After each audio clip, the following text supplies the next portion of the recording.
Andy, what's the most important training that no one's talking about in the construction industry?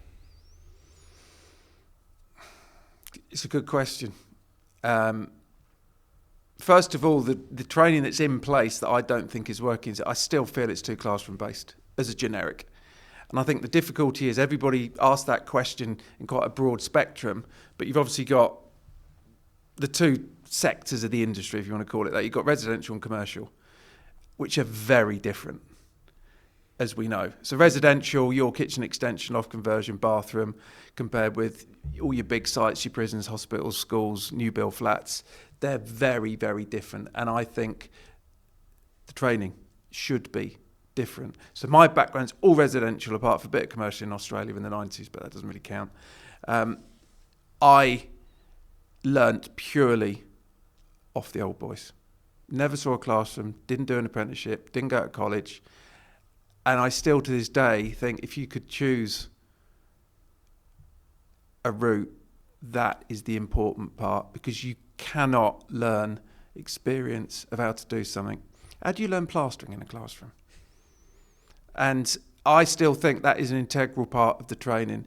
And also when you're learning something on a trowel or whatever your trade is, when you're physically doing it, your mentor, your coach, your whatever teacher can see also your personality. You might be very, very detail focused. You might be quite flippant, whatever that'll do. You can't tell that in a classroom.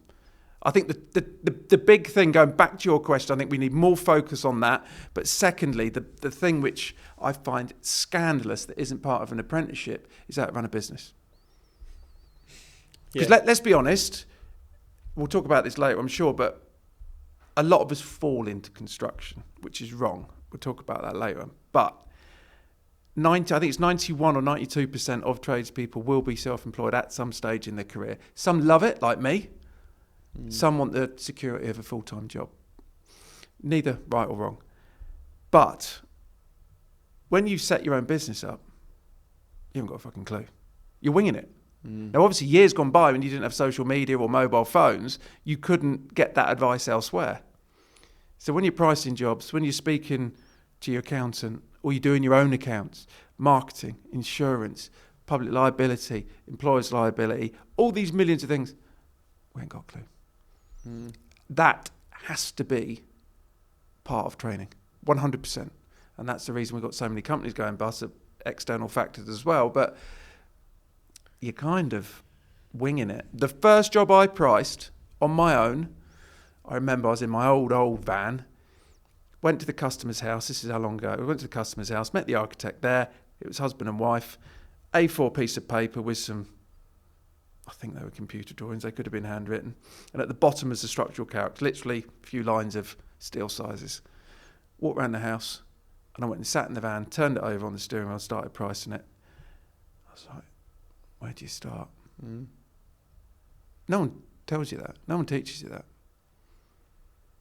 How did you actually do it though? So what did you do? You know, in that moment, I guess you just had to hope. You know, think about how much time it took and hope for the best. Like, the brickwork package will cost. You know, we'll take X amount and we pay X amount per day. You know, but also those days. Excuse me. Also those days, you haven't got. There's no internet to check your terms, so you roughly knew what you were paying. But being a broad spectrum of work from your footings up to your final coat of paint, you had obviously a lot of materials involved. So it was half a dozen bolt bags of soft. Let's put in, 25 bags of dust, a few wall starters, bit of insulation, wall ties. You know, all the bits you think you need. Then you think, okay, well, I know how many bricks a metre. And got blocks. That'll do. And then you put your labour rates down, thinking it's going to take. But then, is it someone that's on the books? Is it a subby that might be dragging his ass because he's on a day rate? You winged it. God, I lost loads of money on the first few jobs. Didn't have a clue what I was doing. And then you don't put into your costings running a business. Now I'm not good at maths, so I've got an accountant. You've got to pay him or her. You know, marketing back then you paid for, adverts in local newspapers or whatever. None of this is taught. And how that's not in training is beyond me. Beyond me. I think there's a lot we're missing. You got that, obviously the whole mental health side of things. We're still, not everybody, but the general training method is a bit dated. I think that's a really, really, really good point about the teaching of how to run a business. I think that that's one of the most insightful things I think anyone's ever said on here, because it is so true. You can't do that in other countries. Everybody has to do it. Yeah. Everybody has to do it. Even someone, I'm fortunate to be employed. Even I have to do it because yes, my things have to get paid, but I also need to manage my time. I need to, everyone manages something in their working life. It's not, and you don't really learn that. You learn, at school or whatever, wherever you're going to do it, you learn that you have to turn up to less than X a time. But even then, there's probably not that much of a consequence if you're a bit late, Whereas actually, if you turned up to a job a day late, that's potentially cost you that job, And they've got, if he can't turn up on day one, then is he going to turn up at all? Is he going to do a good job? And then the knock-on effect to all the other trades. Yeah. So no, I think it's ludicrous that we can do it. I think it's Holland. You can't set a company up until you've been through that training. I think it's probably quite a sound concept, to be honest. You look at Germany. We'll talk about this later on, the reason we're struggling to get people in. But Germany, tradespeople are regarded in society on the same level as bankers and accountants and lawyers. I hate to say this, but having travelled the world a lot, having spoken to a lot of people overseas, Britain is very backwards in construction. Very backwards in so many ways. I mean, still you can go into a yard, load your van up, and you get your carbon bit of paper, one for accounts, one for the gate man, one for you, and you're like, it's 2025, mate. I mean, Jewson's of Oak, or whatever they're called now, Stark, they've only just changed in the last couple of years since they were, you just think, you're a national supplier. But yeah, there's a lot of learnings elsewhere. There is a lot of learning. So take me back to day one for you, because you say you fell into construction. Your day one, firstly, sort of tell us about what it was, where you were, but what did you know? What did you learn? And as the old boys, who was it that showed you the ropes of your first day? So the first day in construction, the first job I had at 12 was basically a farmer's labourer. So that wasn't really construction, but that was only for about a year. And then I always smile about this because that is when I knew, I was young teenager. This job is when I knew this is what I wanted to do from day one. So I saw this ad in the local newspaper during the war, and when the wheel was square and dinosaurs roamed the earth. I remember when it was all fields. Well done, children. Yeah. And it was labourer for a guy, a joiner who created tree houses at kids' camps. So in the woods, basically. And I turned up on day one. Don't get me wrong, I was nothing but just moving shit about. But watching what he could do with a bit of wood and what his end creation was, I was blown away. And then, of course, because I was there's the, can you just give me a hand with that? Can you give me a hand with that? Can you give me a hand with that? And you pick stuff up quick. And, I was driving his van around the site. I was, at some ridiculously young age. I was just learning basics. Now, a lot of it was hand tools then, which, another story for another day. Are we relying too much on, are we taking the craft out of craftsmanship, possibly? But that was it, and learned a lot off him. And then went into the more broader labouring. And then a guy I learnt off, and honestly, this is a true story. So if you look up bricklayer in the dictionary and get a photograph, it would be him. He was called Dick the Brick. He had a bald head. He had one tooth. He had a roll up permanently on the go, which never went out or got smaller or bigger. It just was always going.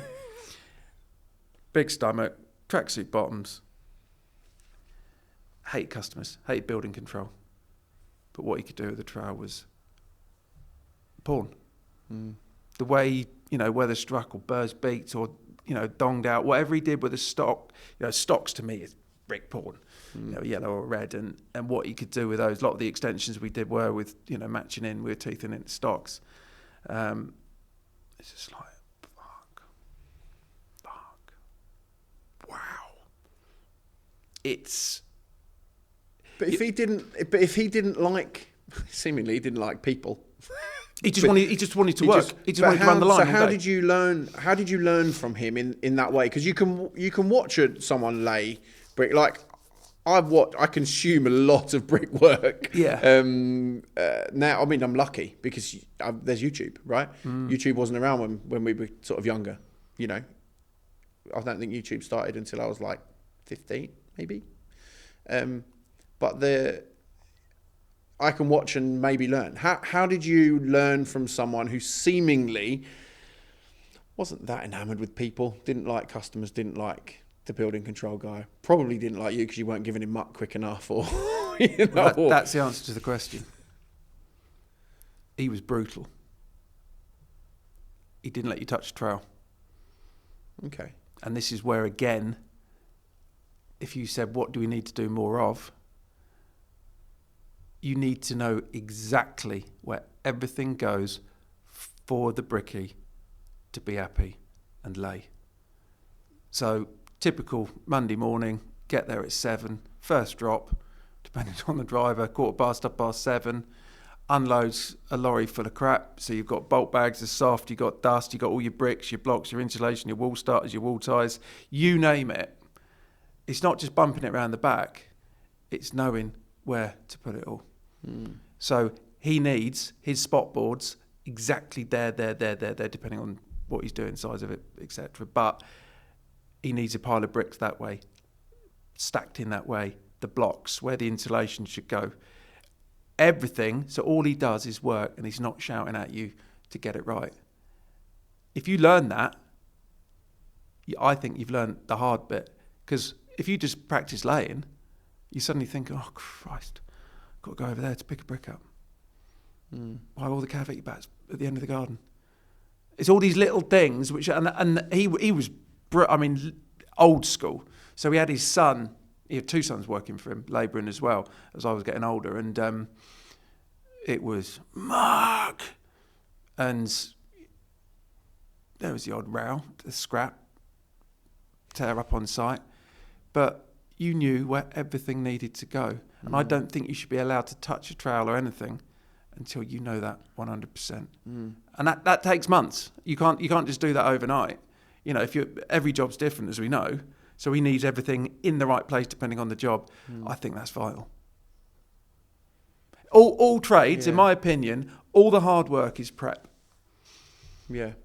I think that's where, I take it back to site ready, that's where one of the pillars is that the starting off as what we call an STO, so support team operative. So it is someone who thinks they want to get into the bricklaying game, but doesn't have any experience, probably never even thought about going onto a building site, didn't think that was a thing that they could do.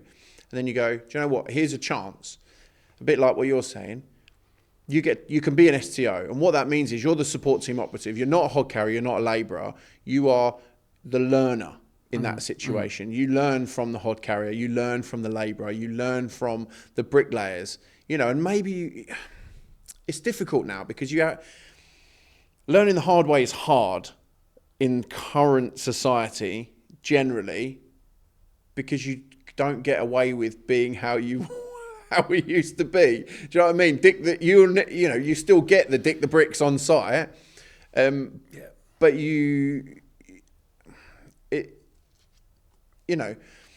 we've found more recently that some people work better with the carrot than they do the stick. Let's use that analogy for example. And I imagine with Dick the Brick it was a lot of stick.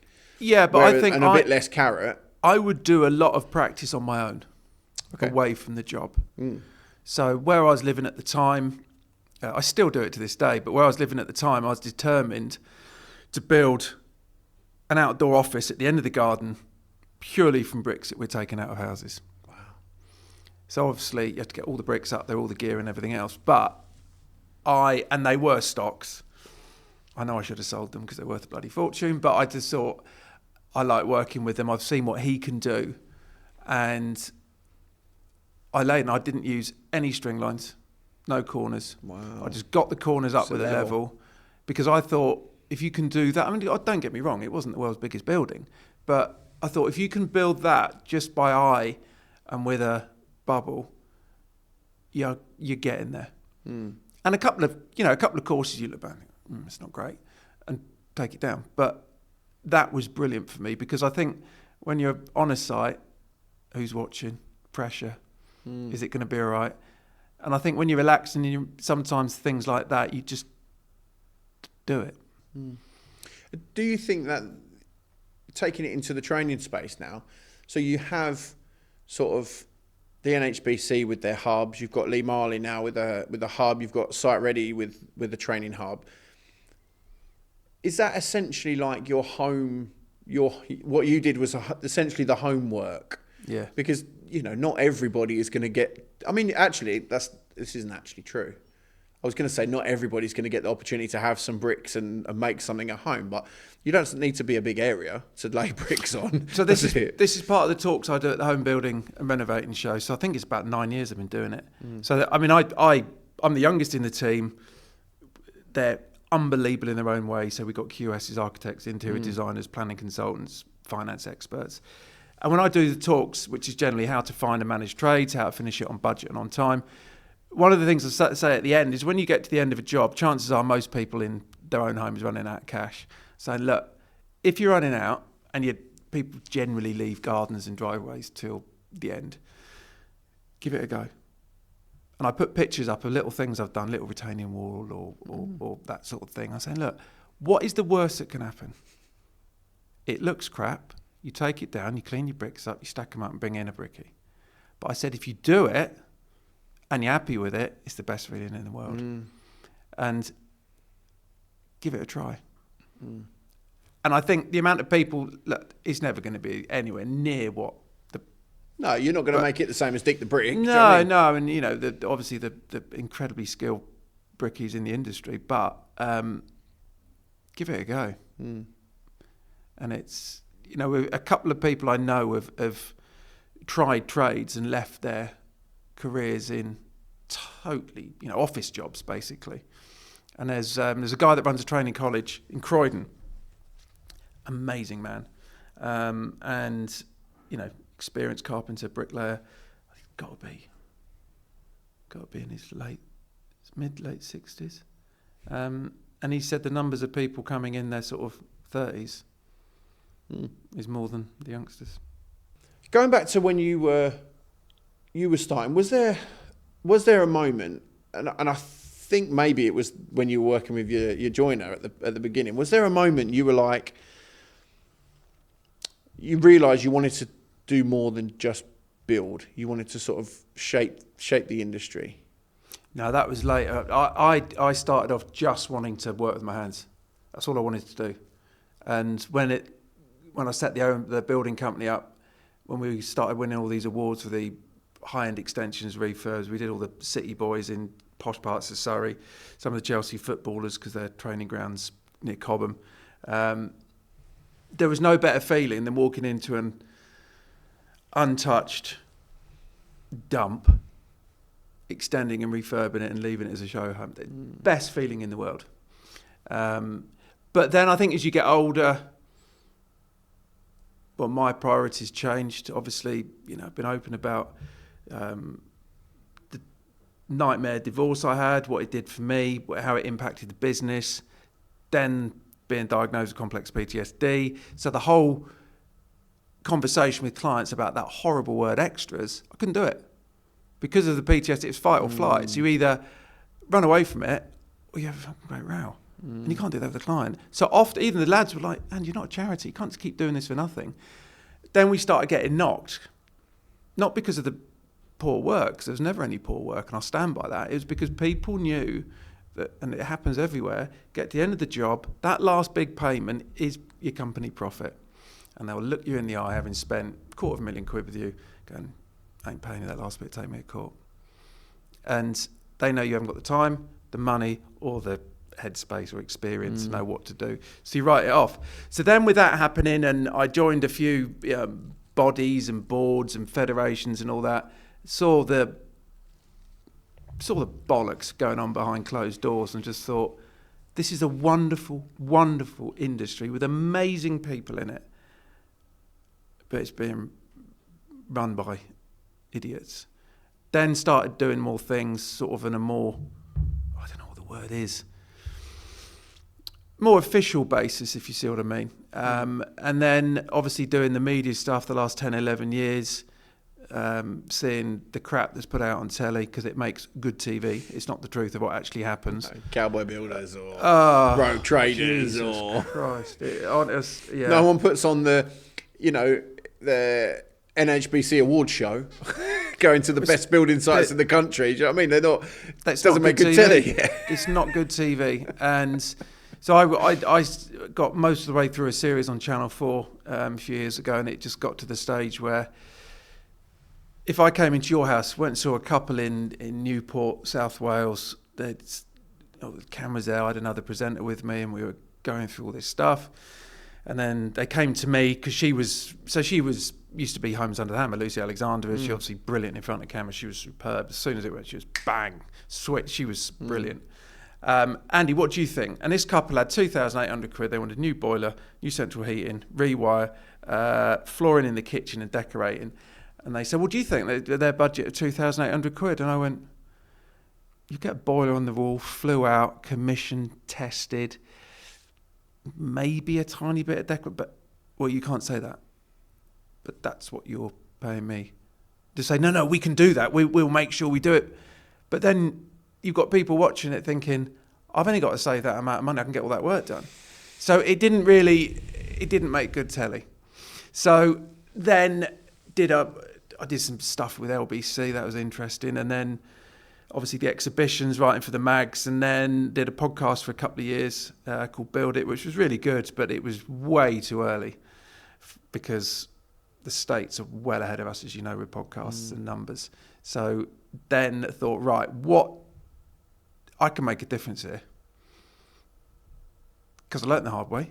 Building company went into liquidation, won the award. Real up and down. It's not just been plain sailing and happy days. And then started doing the research for what is there. For construction's big. It's 3.1 million of us in the UK. 9% of GDP. It's worth £1/3 trillion pounds. And it's the same in most countries, even in the developing world. There's nothing online. Digital press, not shot on a cracked iPhone 4 in the back of a van, but properly done, where people can get advice and resource and news updates. And that's when we started looking at that. I think it was part of when you've got problems like PTSD, part of when you go through stuff, what helped me a lot was helping other people. And this to me is part of it. It's a bit of a sort of healing thing for me. But then when you suddenly end up in Parliament interviewing this and doing that, you think, hang on, we're onto something here. And I still stand by it. I will say black is black, white is white. And I've fallen out with senior people like you wouldn't believe. But it's only because I'm passionate. I'm not doing it to create a fuss. It's because I want positive change. And then when you start seeing really how the industry's run, that gives you that extra, I ain't letting go of this. It's hard, isn't it? Because if you're too passionate about something, sometimes that turns people off. Oh, 100%. And you fall out with people just because you... I'll tell you why you fall out with people. They don't like the truth. That was where I was going to... That's the reality of it. As you know, when you broadcast, everything we do is truthful, backed up with evidence. So if we get a lawsuit for 10 million quid, we're fine. We'll defend it because we can, because everything we said is true with X, Y, Z to support it. When the truth gets out there, and the stuff we're uncovering is unbelievable, good and bad, people don't like it. I've had all sorts of names sent my way, troublemaker, what was the other one? I can't remember all of them, but we've had death threats, we've had lawsuit threats, we've had all these, and it's just like, look, crack on. I'm not putting anything out there, or we aren't putting anything out there that's not right. It's because we want this industry to get better. We want more youngsters coming into it. We want people to be at school going, Mum, Dad, have you seen that crane operator? Have you seen that brickie? I want to do that. And at the moment, we're miles ahead. Sorry, behind. Wish we were miles ahead. We're miles behind that. So yeah, we'll talk about it in a bit, but there's a lot of stuff coming up which is going to be interesting. Well, that brings us nicely into the Build Network UK, which is perfect. Thank you. It's almost like you broadcast for a living. Forward link. Yeah, it's almost like you've done this before. You've spoken to, as you said, huge names in the industry. You know, I watched your series with Mark Farmer. I was blown away by the stats and by just the sheer volume of the gap that we have almost everywhere, not just in training, but almost everywhere. And the, you know, as you say, factual information. People, you know, it's hard because people don't like objective truth. People don't like it because you can't argue, you know, and then, oh, well, it's your truth. Is it? But with those guests, what insights have shaped you and your thoughts around training and development? What's the sort of the biggest influence that you've had or someone's had on you in that? Honestly, it's from a teenage girl. Okay. I bet nobody watching this is going to think I'd say that. So as you say, I've had leaders of Conservative Party in, you know, CEO of the CLC and Mace and Farmer and John Vance, all good names. But what I learnt the most is we were at London Build, I think it was, a couple of years ago. We had a stand there, obviously lots of people coming up, and this girl came up. The way she was asking questions, I was blown away. Clearly, I didn't know her age, but she wasn't old. And then she got in touch. She sent me an email saying, just thank you for everything you've told me. I'm an apprentice engineer and really want to grow. I want to help the industry. I mean, she's talking like a 40-year-old. She was unbelievable. I can't remember if she was 17 or 18 at the time. And I was like, this girl's going somewhere. I need to get her in the studio. So eventually she said yes. She was so nervous, bless her. But when she started relaxing, once we started talking, what I learned of her for the youngsters blew me across the room more than any other senior leader, you know, Billy Big Balls, whoever. She was so knowledgeable and inspiring that it's how youngsters communicate, how they are with each other, how they see the industry, how they keep an eye on one another. I was blown away. And it made me then realise we're looking at youngsters in a very wrong way. So the one thing that stuck out, that's a good word, stood out for me was their use of social media, mainly TikTok and Snapchat. Now, I haven't got Snapchat. I don't know what you do on it. All it is, I think messages come and disappear. So with TikTok, she's got this huge group of people her age in apprenticeships. Most of them more white collar than blue collar. But the point is, they've got this group. They regularly check in. They have is it a mental health Monday or something where they all make sure everyone's all right. They talk about their courses. They buy all their work gear through TikTok. Their life evolves around this platform. And then you start thinking, okay, how are we reaching these people? So who, in theory, is running our industry? And I say this with a smile. Construction Leadership Council. They haven't even got a TikTok page. They haven't got an Instagram page. Their website is just lashed together. They're not even a proper company. They're not even elected or voted in. It's just mates are mates. So there's no accountability. So when you challenge them, it doesn't go anywhere. And I'm thinking, you've got this core group of girls like her. I think her mum and dad were from Kenya and they moved over here and she was born. So she's got a very good understanding of you know, globally. She talks very passionately and experience, obviously from her mum and dad. But what she is offering the industry and how knowledgeable and passionate. People like her need to be sitting in the CLC because she is one of them, but she's clever, she's articulate, she's driven. If we don't communicate with them like how they communicate with each other, not picking up newspapers going, "Oh, apprenticeship." I was honestly blown away by her. She will end up running a massive company, and I can't talk about how good she was. Absolutely incredible. And actually, sitting there alongside some of the other big name guests, she blow them out of the park. She was a teenager. That's amazing. Honestly, I tell her, her mates chatting away, I still talk about her in that way, that if anyone's to be inspired by someone, get her involved. She was just brilliant. Yeah. But why aren't we want youngsters in? That is the perfect person to talk to. Yeah. It's staggering, but, oh no, well, I tell you what, we'll put a little post on LinkedIn and do a newsletter. No, it's 2025. And hearing this from her, we need to backtrack and actually completely look at how we communicate with the youngsters, which is another thing. Comms of the industry is dire. Another reason we set up what we set up. Yes, and it's evident actually that your channel is very stylized, and I like that because it instantly gives a sense of professionalism anyway, because you've got a studio and you've got a set and you've got the things that you have, which speaks to both young and older.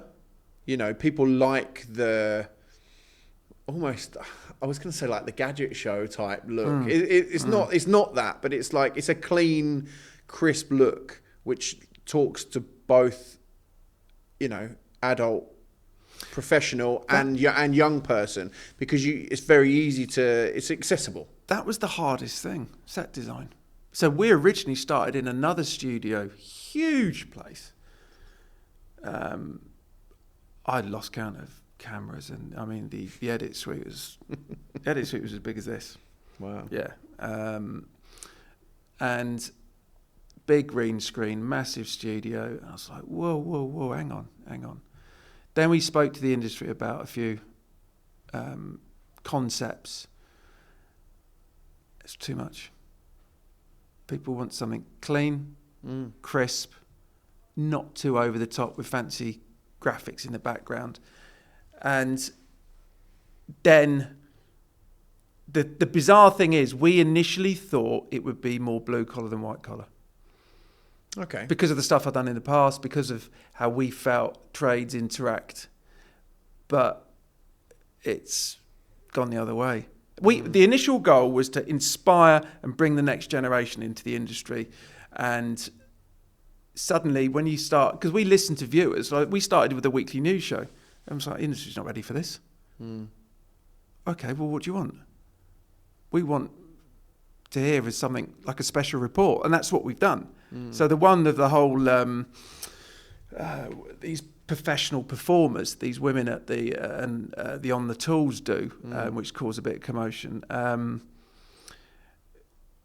thought, we'll do a piece on that. And again, as you've probably seen, I don't cast opinion. None of us do. The whole point of it is we will fully research it, speak to both sides, give an unbalanced, impartial, straight down the line piece. You make your own mind up. And people like that. I mean, on LinkedIn alone that weekend, it went well over 100,000 just in 36 hours. But to me, the most important thing, it's not numbers. Couldn't give a shit. It's quality. Do you think, though, that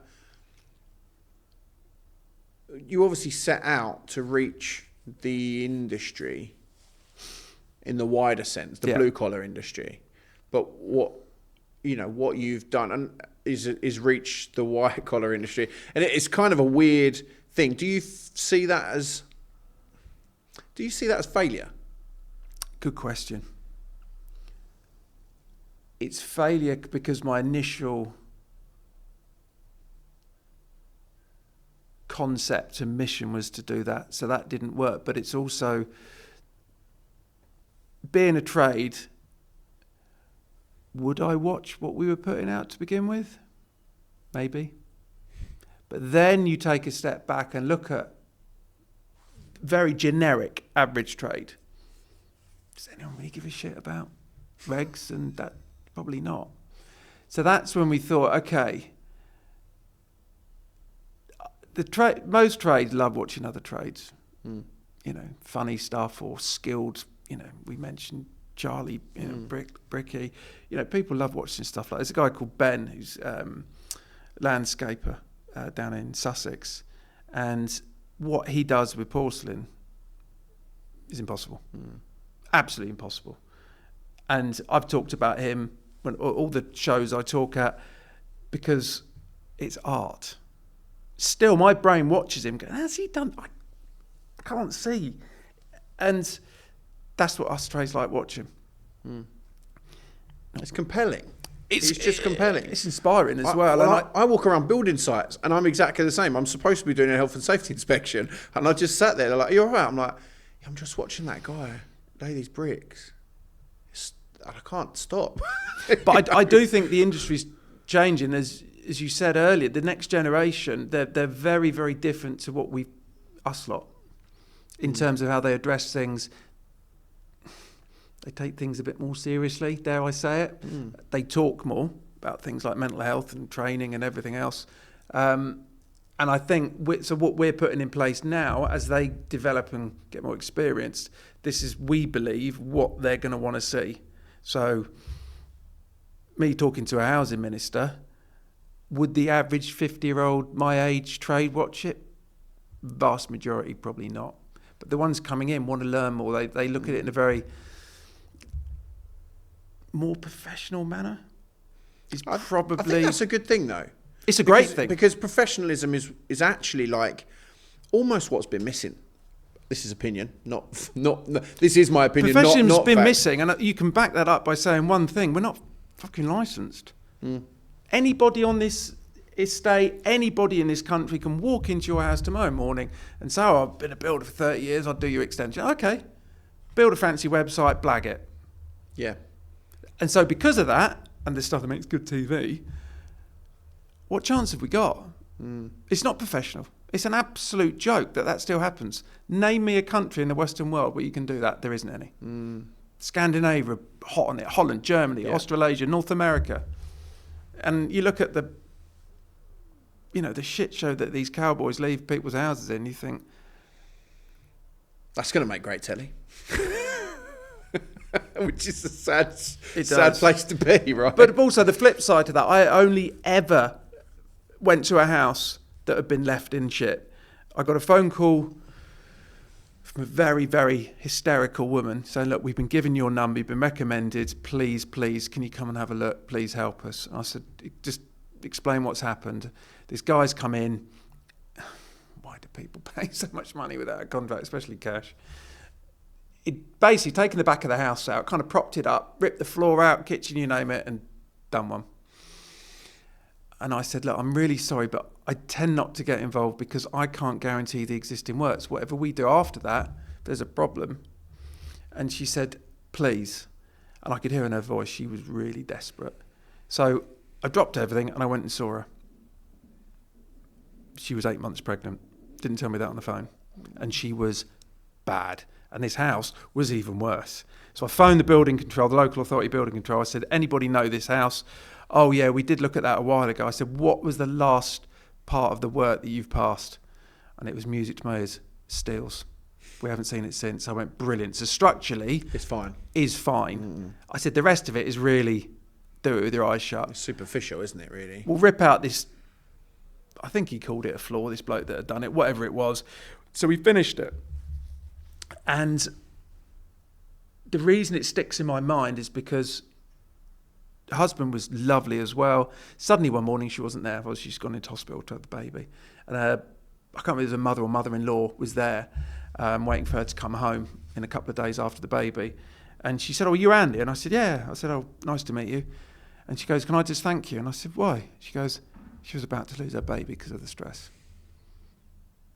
And I don't know what made me answer that call, as in go and see her, because most I say no to because of the reasons I said. But how is a country like Britain allowing that to happen so often on a daily basis is beyond me. That's why we're not looked at as professional. It's frightening. It's stories like that, though, that just hit you right in the feels. Like, you know, and that's you didn't do that because you're a professional. You did that because you're a decent human. Something in her voice said, please. Yeah. And looking back, I'm absolutely delighted I did it. Well, you just saved you. I mean, you not exactly, but for all intents and purposes, you just saved another human being's life. Well, also the fact that her and her husband, two of the nicest people you ever meet, and I think that was probably one of the reasons. Too nice, too trusting. They both had, well, obviously she was on maternity leave, but both good jobs, office-based professionals. Because they're so nice and trusting, this guy's probably gone in and go, happy days. I'll take off the money now, and then I'll put a steal in, and then I'll be done. Cheers, see you later. Never see me again. Change my company walking name. Through the hallway into the back kitchen extension, I was just like, whoa. But luckily, there was a good end to the story. So, well, clearly there's a professionalism gap, but we have a huge skills gap, as everyone that has ever come on your show has ever said. What you've heard and seen, what is causing it? What's actually causing it? Because we talk about it, this vast chasm of nothingness, but what has caused that? How do we get there? There isn't just one simple answer to that. There's a few, and I'll only pick the main ones. There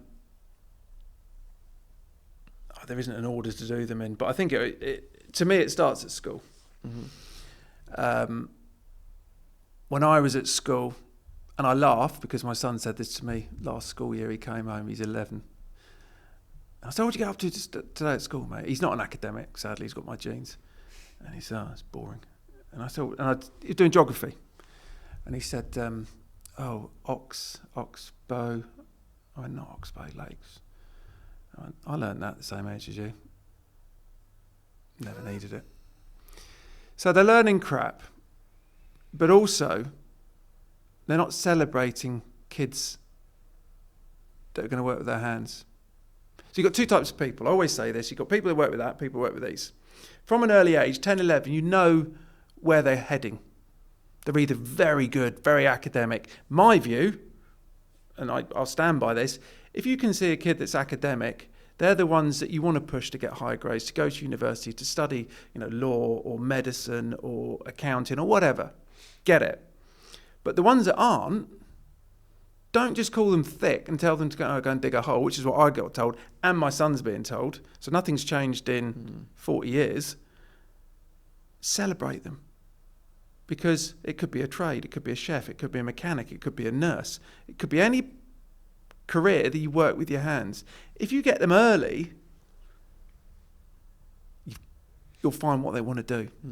Now, he's better on a digger than me, and that is gospel truth. Because all the work we've done, we did a job a couple of years ago, and Digger was there. There was a lad, we had an operative as well while we were doing other stuff.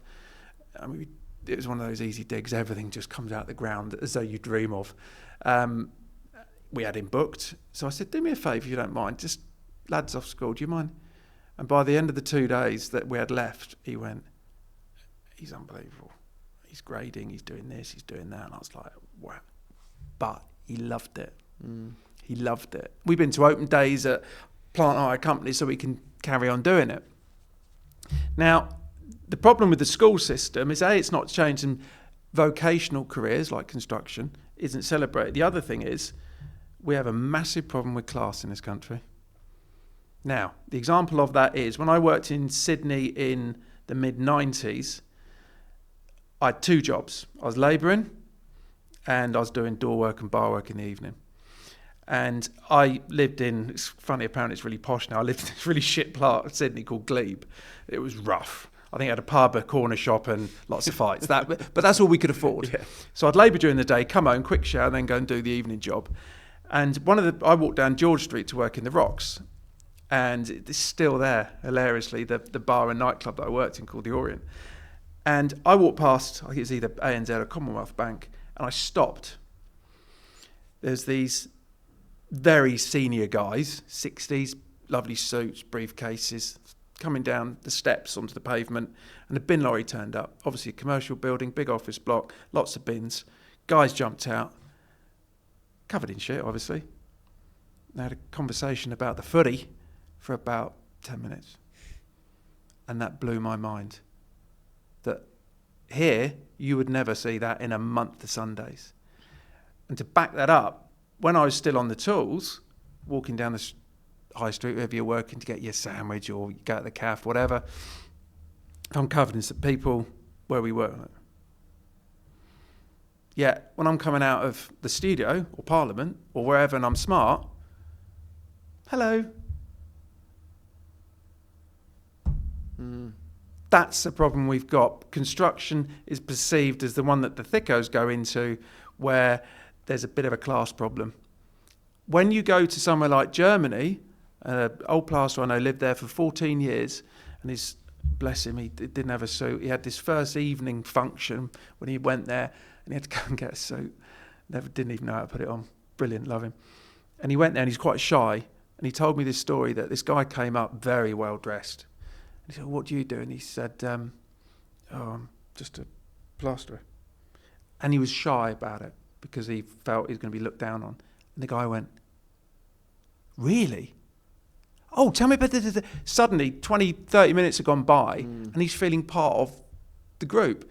And he turned around and he said, "Oh, what do you do?" He goes, "Oh, I'm just a lawyer."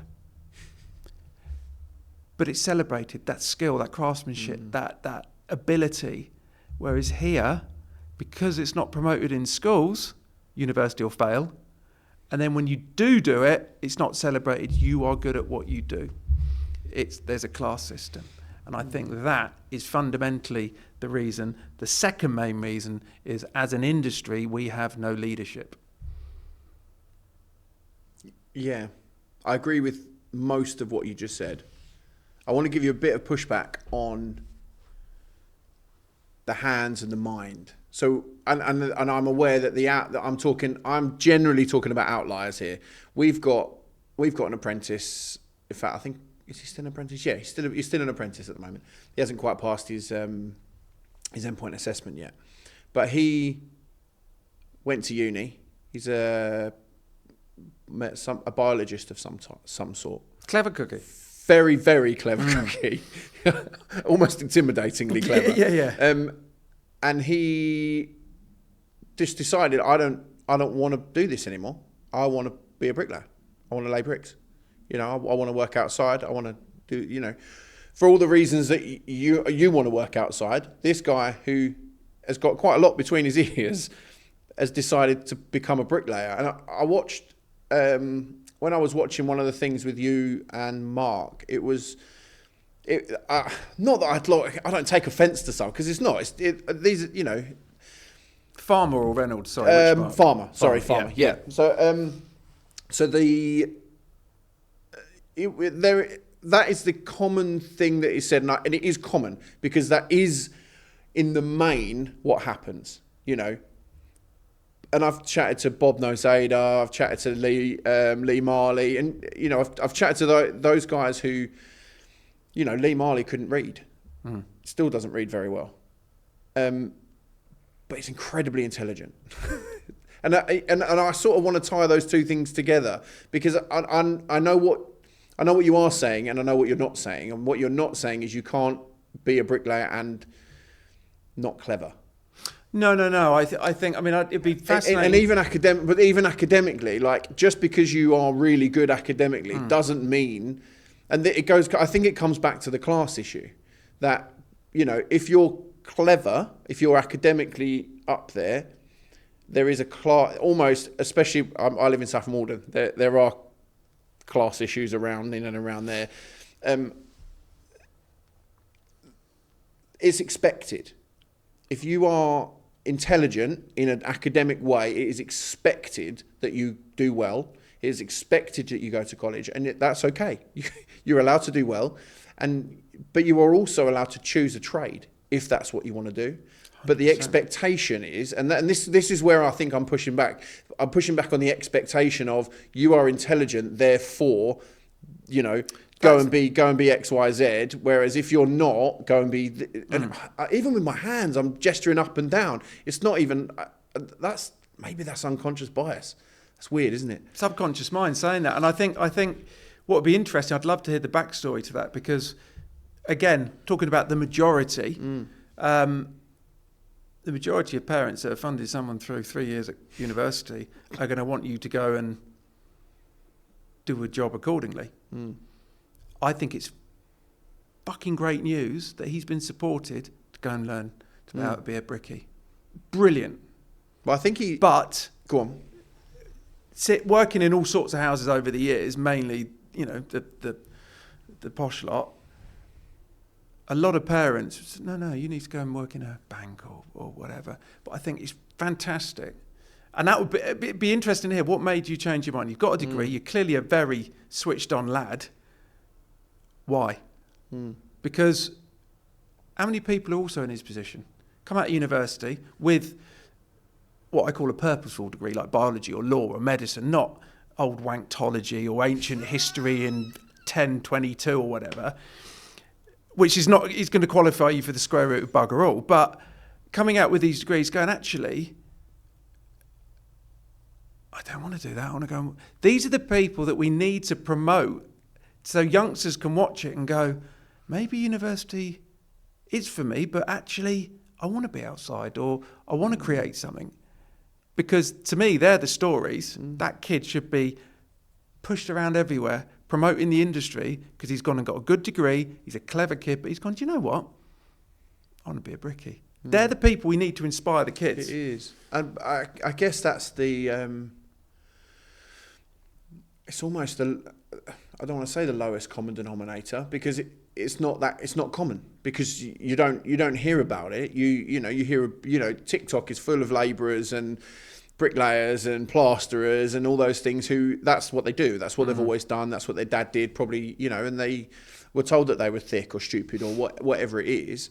But it's not full of the high-flying academic kids who got, A stars or 9s or whatever you want to call it these days and go on to do higher education. I think the other thing, the third point, which actually is quite important, why we're not getting the youngsters in, I think as a brand image of an industry is poor. We all know the reasons, why self-employed people struggle, the supply chain payment issues, van and tool theft, mental health, blah, blah, blah. But I go back to, I think it was late 80s, early 90s, and I say this story 100 times. The forces couldn't get any youngsters to join them. Just couldn't get anyone in. And they did, I appreciate times have changed and we consume media differently, but they did a really cool TV campaign. I remember watching it, I had a few mates join up because of seeing that. I think still to this day, so I don't watch telly, but someone said they still run these quite cool TV ads to join the forces, Army, RAF, whatever, Navy. Oh yeah, they do. I caught one the other day actually, and it's like, I know it's the whole idea of army, be the best, right? And it's do you want to travel around the world? Do you want to join a crew of people? Do you want to stay fit the whole life? All of these things. The obvious answer is yes. So suddenly, they come and join the army. Oh, okay. So I've said this to the CLC, I've said this to government, I've said this to everybody. If you're serious about bringing youngsters in, you need to change the brand image of the industry. Okay, maybe not TV these days, social media, whatever. If you put a cool campaign, that kid that's now becoming a brickie, that young girl I talked about, go and find a thatch roofer, go and find a ornate plaster, whatever it is, show this quality of how good it is, how skillful these people are and what they produce. You're going to have kids watching it going, Mum, I want to do that. Because at the moment, what have they got to look up to? As I say, when you've got the people like CLC and all these other bodies that run the industry, haven't even heard of TikTok and Instagram, that's how youngsters are. We've jumped all over the place here. The notes are out the window, which I actually love. Yeah. So I guess we've come up with how do we close the skills gap? Marketing is the key, right? That's marketing and good routes in. So if college isn't doing it, then we need to find something that does. You've got to go back to schools. Yeah. Got to go back to schools. I think there's so many people. You know, I look at my lad. He's 11. Some of his friends, obviously not all of them, but some of his friends, some of the kids he plays football with, they're not academics, but when they, you know, one of them is really into his food. Why can't you be a chef? I mean, all right, it's long hours, but it's decent money. Decent money, and you know, and then you love it as well. Like my dad's a chef actually. He's not. It's really funny. He left being a chef. He actually works as a Tesco delivery driver now, but he still calls himself a chef. And I love that. And it's the same for the guys in the trade. They might have retired, but they're a brickie. They're 70 years old, and I'm still a brickie. Yeah, because that's what you are. You identify as that. Yeah. Do you know what I mean? I think the key thing is I was in Guildford near me for a meeting. Went and got a coffee, and had these two, I say young girls, I don't know, 17 or something, sitting next to me. Somehow got talking, spoke to them about construction, and I said, out of interest, would you? They're like, yeah, why not? I said, what's stopping you? And the concept was really interesting. Obviously the hard work, I get that. Well, it's not paid very well. There's not many jobs. Not sure if mum and dad want me to do it. He's thinking, because you can't go into something you're unsure of or if it's got a bad rep. We need representatives in schools. And they said, we might have somebody when we do, was it careers advice, whatever they call it. You've got all sorts of universities there and this and that and courses. We might get the odd building company in or someone.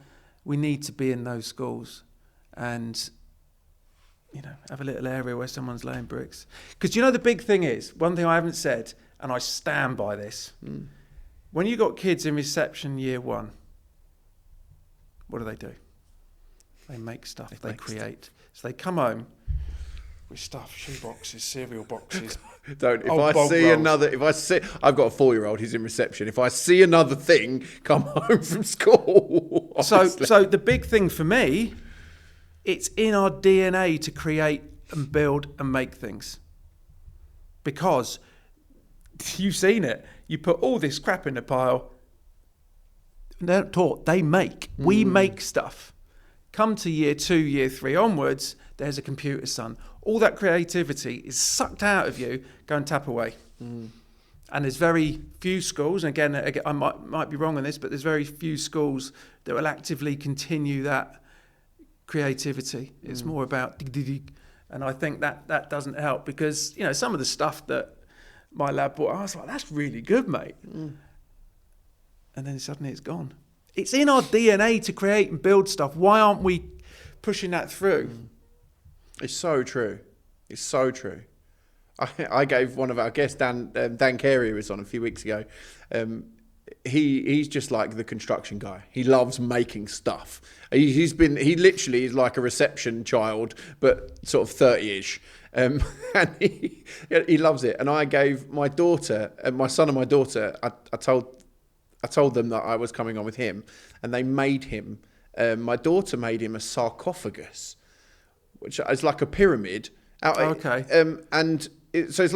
She made a pyramid with this sarcophagus inside, and she designed it all and made it all. And I was like, that's incredible. And my boy, I think, made him an aeroplane.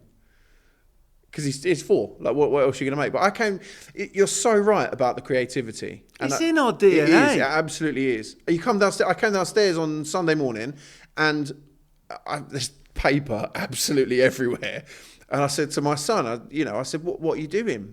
He said, I'm just making some puppets, Dad, out of paper. Paper puppet. He's drawn it, he's cut it out, he's got little bits of string, and he's made a little thing. I was like, mate, I say it a million times, it's in our DNA to create and build and construct and make things. But it's drummed out of us in school. After you start doing things like your son's bringing home this and making this. And I think that's very sad because everyone's got it in them to do it. because that's what they do in the first couple of years at school. But then it goes. So, with all that said, if you could design the blueprint for how we train people in construction in 3 minutes, because I know we could be here all day talking about this, what would it look like from the ground up? We talked about reception level, encourage it, continuing to encourage, but beyond that, what does it look like? Because essentially that's how we're closing the skills gap, right? From the ground up. But what does that look like in a nutshell to you? I think kids need to be made aware of options at school rather than just college and university. Now, again, I can only speak to the schools that I know. I'm sure it's different all over the country, but I think it needs to be the same level of coverage for apprenticeships. And it doesn't have to be just in construction. Yeah, the other ones I mentioned, mechanics or being a chef or whatever. But I think we need to identify early on kids that are going to do very well academic-wise and the ones that are going to work more with their hands. Working with them, it won't take long to realise that they want to be a trade or a crane operator or digger driver. And then I think once that's in place, we get this whole grant levy. I still don't get it. Get that cleared up so it's actually easy. I never took an apprentice on in all the years because I didn't understand what the fuck to do. And also, being a trade, running around jobs and organise, I'm not mucking about with all that. Is that going to cost me money? What's that levy? Have I got to pay a grant? Why am I being forced? And you just think, whoa, what a mess.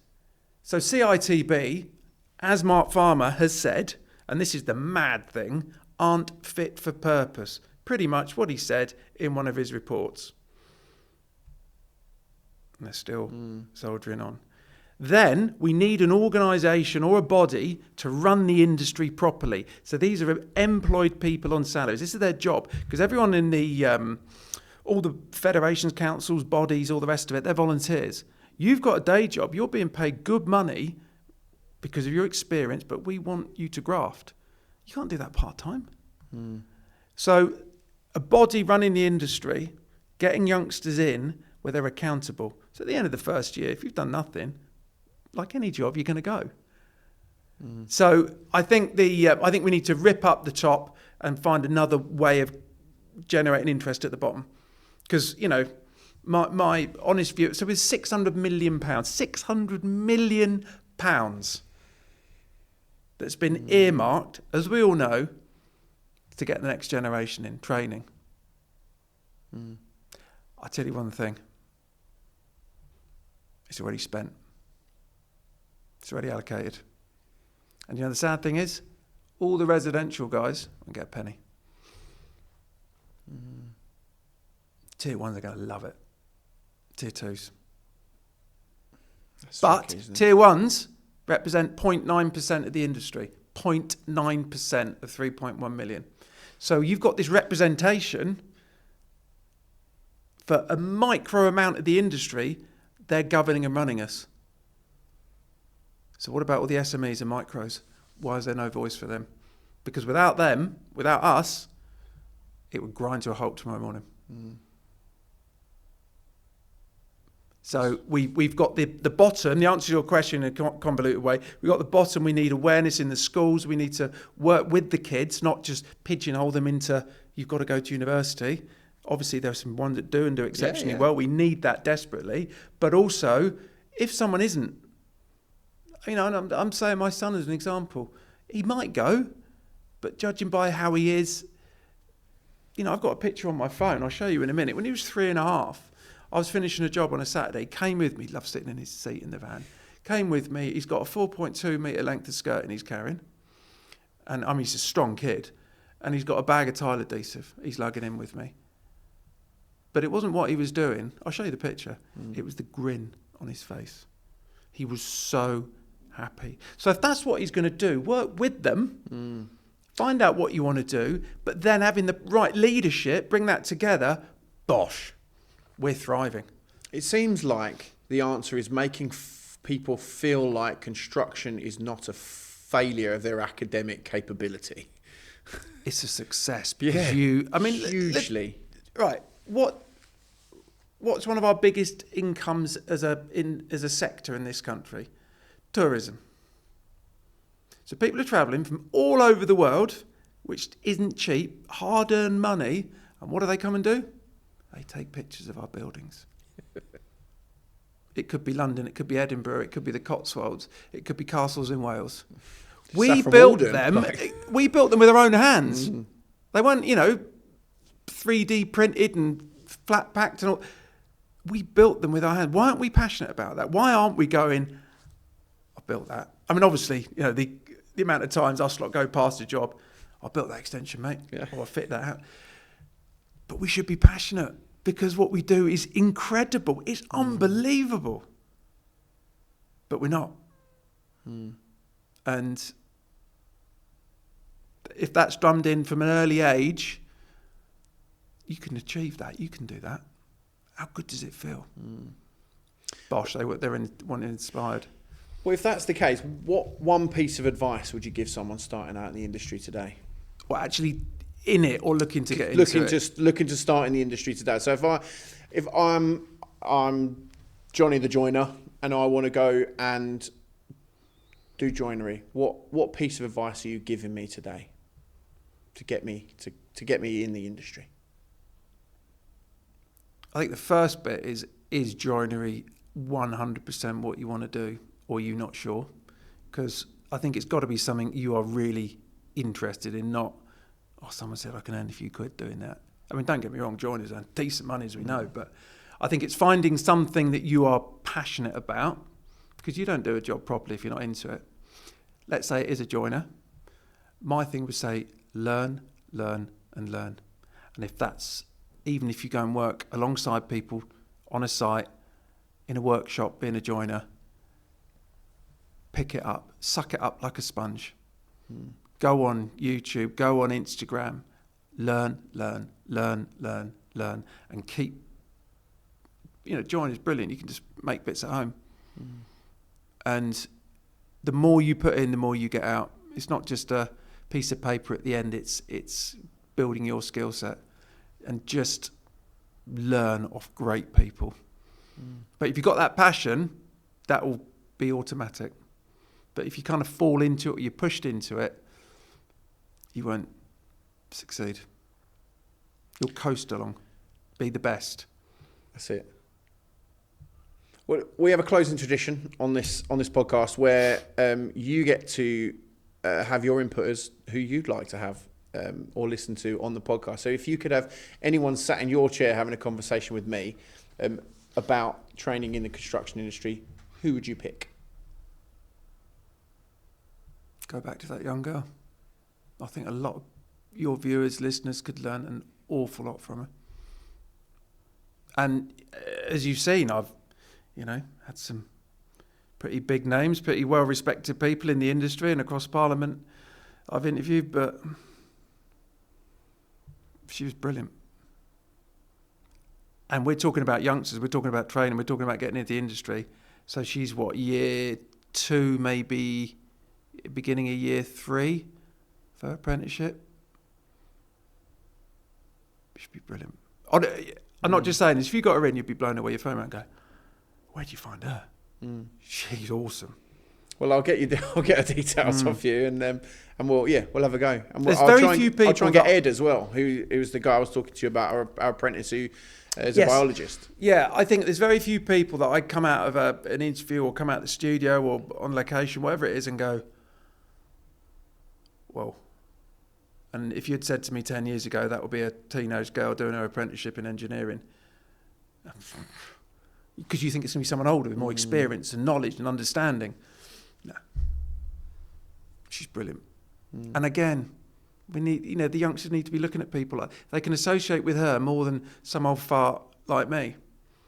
So to me, it's so obvious. But when you've got an industry run by old farts, and we've been to fancy do's in the Institute of Directors and Parliament and all that. They talk about diversity in the industry, and you just look around that room, it's all white old men. And they're running the industry. And is it a surprise we're where we are? Well, one day it'll change. Oh, it will. Hopefully. It will, 100%. It has to. You look at the money going into renewables and the money going into, modular and SIP, all these new methods of construction, the house target number, don't talk to me about that. But we need people. It's as simple as that. And at some stage, with the record numbers leaving and the small numbers coming in, and obviously then 50% dropping out after their first year apprenticeship, anyone even not good at maths is going to go, oh shit, and then they're going to have to act. So yes, it will change. But I think the more we can push this home, they might start being proactive rather than reactive when it's too late.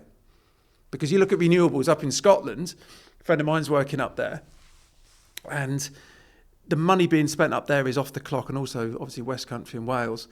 And I was like, brilliant. He said, the money we're paying is mental. It's huge. I saw you got lots of local guys and girls being trained up. Oh, no one knows how to do it. We're bringing them all in from India. Now, I'm not saying that's right or wrong, but if we want people from this country to go into the industry, if we train them and looked ahead that that's what they're going to be putting the money into, train them back up, because obviously we've got massive unemployment numbers in, the under 21s, that could be all there. And they could all be earning loads of money. It needs to be proactive, not reactive. But well, Andy, thank you. We have talked everything today, and I'm so absolutely stoked that you have taken the time out to. Thanks for having us. I'm glad we didn't touch on Welsh rugby, which was brilliant, because that's something that usually comes up and I just get laughed at. But yeah, no, it's my wife's Welsh. She's part Welsh, so I'm not allowed to talk about England versus Wales in our house, because even the dog goes to the Wales side. So I'm outnumbered. Less said about Welsh rugby, the better. But no, I really appreciate you reaching out. I think what you guys are doing is brilliant, and I think the one thing that gives me optimism is the more you get out there, because we've got social media platforms, the more you think there is a bit of a growing belief. Good people are coming together. Now which is great. It's the first intro I've ever done. We've not talked about mental health, but there's some great people working on that in the background, because I'm part of it and I know the others. They're brilliant. Things are changing, and as the old expression goes, Rome wasn't built in a day. That's because we weren't on the job, but it is changing. It's going to be rough and rocky. It's going to take time, but we'll get there. 100%. 100%. And do you know what would be great?